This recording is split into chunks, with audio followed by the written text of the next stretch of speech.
오늘 하세나 본문은 신명기 14장 1절에서 21절까지의 말씀입니다.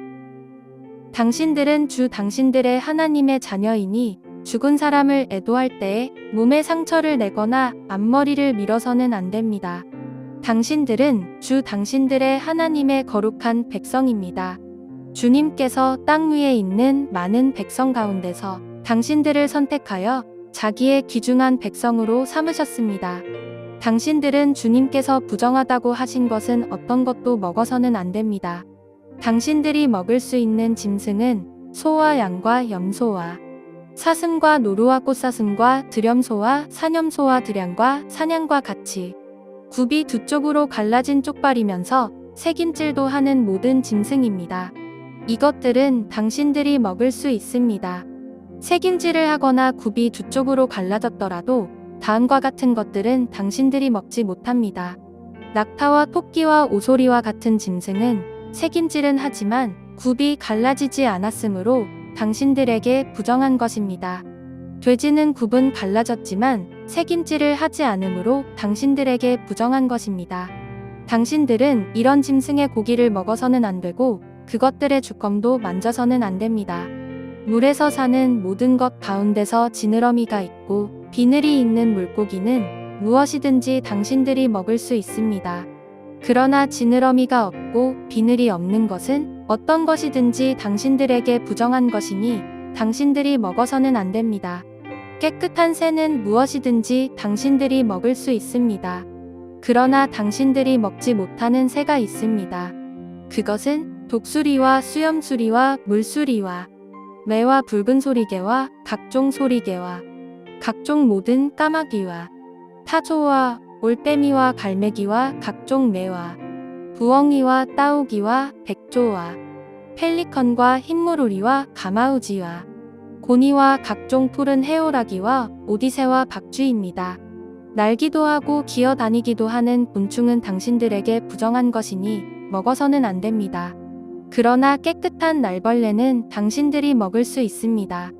당신들은 주 당신들의 하나님의 거룩한 백성이므로 저절로 죽은 것을 먹어서는 안 됩니다. 그런 것은 당신들이 사는 성에 있는 나그네에게 먹으라고 주거나 이방 사람에게 파십시오. 당신들은 새끼 염소를 제 어미의 젖에 삼지 마십시오. 신명기와 레위기를 읽을 때 하나님께서 짐승의 종류를 나열하시면서 이들을 먹지 말라라고 하신 부분은 여전히 많은 성도님을 혼란스럽게 합니다. 신약에 와서는 편하게 먹어도 되는 것들을 왜 굳이 하나님은 구약시대에서 먹지 말라라고 하셨던 것일까요? 단순한 하나님의 변심으로 인해 먹지 말라고 하셨던 것을 왜 신약에 와선 예수님과 베드로를 통해 먹어도 된다라고 다시 가르치셨던 것일까요? 우리는 많은 경우 하나님께서 먹지 말라라고 명령하신 동물들을 동물학적이나 위생학적으로 이해하여 전염병으로부터 그의 백성을 지키고자 하신 하나님의 열심으로 해석하는 경우가 많습니다. 그러나 이런 관점으로만 오늘 본문을 이해한다면 앞서 말씀드린 것처럼 성경을 전체적으로 읽기 시작할 때 하나님은 왜 신약으로 와서는 그의 명령을 철회하셨는지에 대한 부분이 잘 설명되지 않을 수밖에 없습니다. 우리는 오늘 하나님께서 이스라엘이 섭취하기를 금지한 동물들의 목록을 그저 위생학적인 관점으로 볼 것이 아닌 거룩이라는 관점에서 볼 수 있어야 합니다.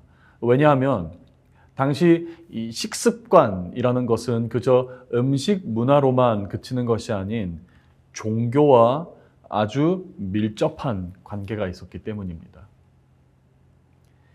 4절부터 시작해서 20절까지 나열하신 동물과 곤충의 목록은 당시 이스라엘이 머물던 지방과 가까운 이방 민족들이 우상 숭배나 주수를 위해 사용된 짐승들이었습니다.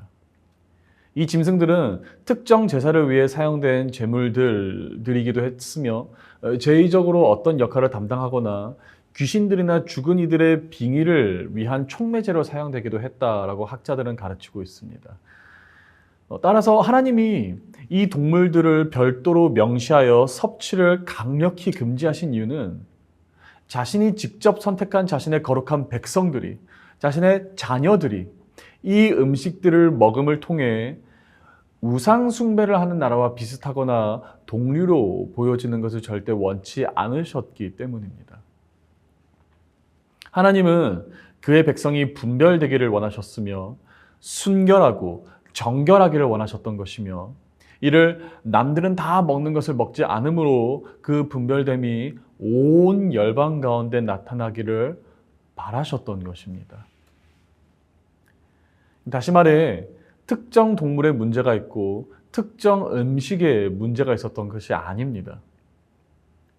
성경적으로 저주받은 동물이 따로 있고 행위가 따로 있는 것이 아닌, 하나님은 그저 그의 자녀들이 세상의 흐름을 따라 사는 것이 아닌 거룩히 분별되어 영원히 하나님을 기억하고 영원히 하나님을 사랑하는 백성으로 남기를 원하셨던 것 뿐입니다. 만약 하나님께서 오늘 다시 신명기 14장을 써서 우리에게 주신다면 어떤 목록을 나열하실까요? 교회 공동체로 주시는 말씀도 있겠지만 오늘 나라는 개인에게 하나님께서 신명기 14장을 다시 주신다면 하나님은 어떤 것들로 오늘 우리가 분별되고 거룩하게 되기를 원하실까요? 어쩌면 이 질문을 들을 때부터 성령께서 이미 우리 안에 밝히시고 나타내시는 것들, 기억하게 하시는 것들이 있을지도 모르겠습니다. 만약에 정말 오늘 우리 안에 그런 것들이 있다면 온전히 말씀에 순종하여 다시 한번 하나님 안에서 온전히 거룩하게 되기를 주님의 이름으로 축복합니다. 세상의 것들을 포기함으로 얻게 되는 상실감보다 분별되고 거룩하게 살아 영원히 하나님의 백성으로 살아가는 즐거움을 더욱 사모하는 성도님들 되시기를 주님의 이름으로 축복합니다. 오늘의 하시조는 부부간에 서로를 격려하는 것입니다. 각자의 일상에서 수고하는 남편과 아내를 축복하며 서로 격려해 보세요. 오늘의 하시조 함께 하시죠.